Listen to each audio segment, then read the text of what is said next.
California, with all of its beauty, What breathtaking beauty as you drive down Carmel and the other areas of the coastline, and then as you go on up towards Nevada and Oregon and other places and see those huge trees through whose roots you can drive, and then you come back down through the Napa Valley and see the grapes and the oranges and the fruit and the vegetables and all, and then you come to the snow caps between the Los Angeles and Santa Barbara and the other places. You'd have to say God was at his best when he made the earth, and he was particularly sharp when he made California.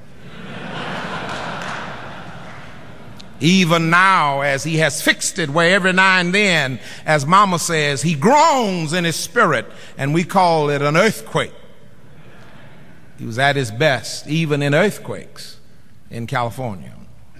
And then you leave California and you come through that picturesque part of the world called Arizona, New Mexico, and that wonderland of West Texas, or jump up to the Pikes Peak and all of the other tall mountains as seen or as typified in Colorado, and all through the swamplands of Louisiana and to the beauty of Florida, and all up the coast, coming on up towards Chicago and leaping over into New Jersey, that after you leave Newark and Jersey City, that beautiful homeland. And then go on up into the picturesque parts of New England, past my daughter's home in Connecticut, and go on up as far as you want to go, even to Bangor, Bangor.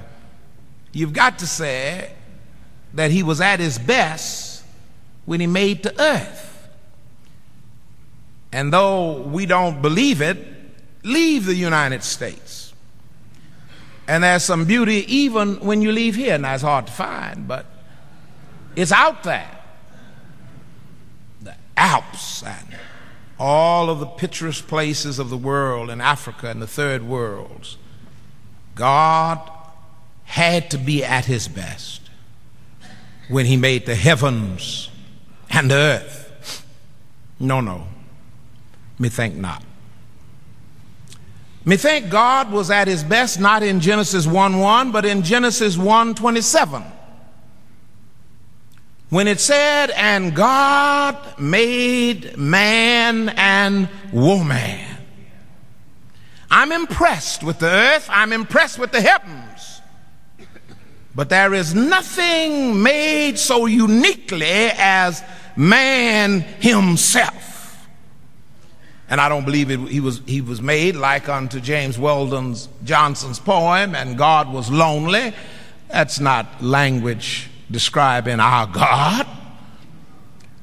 Why would God be lonely when all of the heavens glorify him daily, and the angels bow down and say, holy, holy, all the time, holy?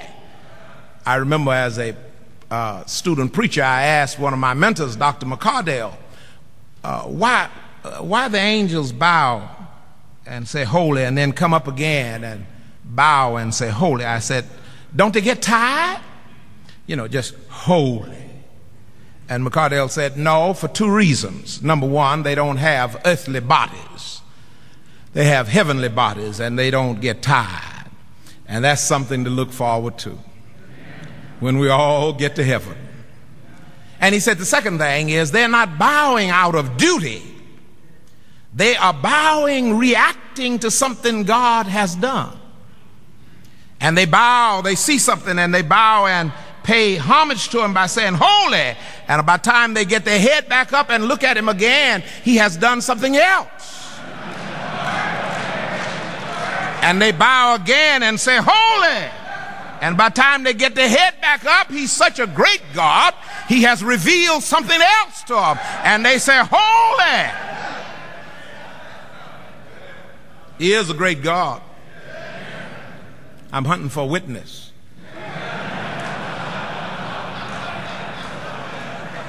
And that ain't hard to understand, because even as human beings, he does something different all the time. He woke me up this morning. Holy! Holy. He let me dress myself. Holy. He let me get here without getting hit. Holy. And even when I go to bed tonight, there'll be something he'll do. Just before I close my eyes, I'll say, Holy, Lord God Almighty. So he wasn't lonely. And then James Weldon Johnson said he sat down beside the banks of a river and he thought and thought and thought. He didn't do that. Where would a thought come from to God?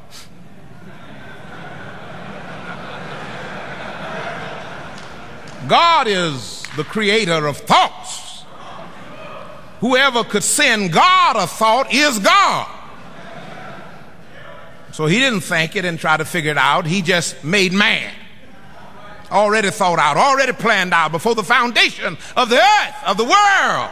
He just revealed it and said, let it be so. And look at man. Man with the ability to love and to be loved. Man with compassion and thought. Man with excellence and drive. Man able to reach the moon at a single bound. Man who controls and moves and motivates one another and build great cities. And God made man. Man, a Moody, who would build such an institution as this, that the city planning department has to restrict its growth. Man who can preach so like W.A. Criswell until when he describes the chandeliers, everybody want to swing on one. Man.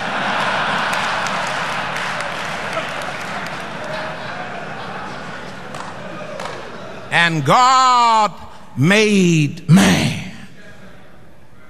And me think that was God at his best.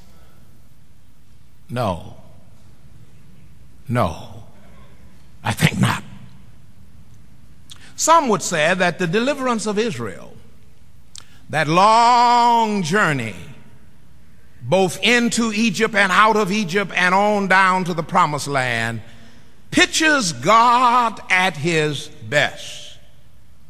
God saying to Moses out of a burning bush to get up and go down and confront Pharaoh and tell him to let my people go. And God causing a stick to turn into a snake, and God causing frogs to sleep at night in the bed of Pharaoh, and God causing lice to be more plentiful than there are grains of sand in Egypt. That was God at his best. And God warning Pharaoh over and over, let my people go. And Pharaoh refusing, and God causing a death angel to ride through at night and kill all of the firstborn. That was God at his best.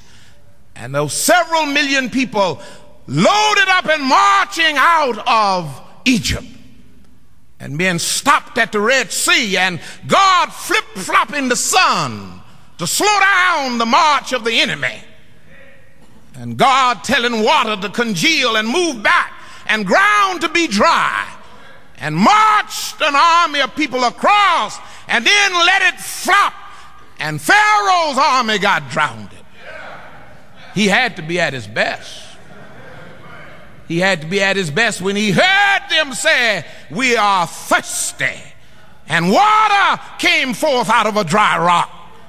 And when he heard them say, we are hungry, and manna came from heaven's kitchen, he had to be at his best.